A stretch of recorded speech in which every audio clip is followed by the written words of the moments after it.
You searched how to buy shares of Ceragon Networks Ltd, a telecommunications equipment company trading on NASDAQ under the ticker CRNT. This is an educational walkthrough and not financial advice. To buy CRNT, you need a broker. I'll use eToro as an example and show the typical steps. After registering, you must verify your account, usually with an ID document, and add funds before you can place a trade. Use the platform search bar and type the ticker CRNT to quickly locate Ceragon Networks Ltd and select the matching NASDAQ listing. On the asset page, review the company summary and the price chart to confirm it's Ceragon Networks Ltd on NASDAQ and ensure the ticker displayed is CRNT.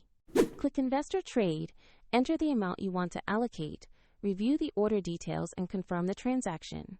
If the market is closed, the order may execute when it reopens, and if you lack sufficient funds, the platform will prompt you to add them before confirming.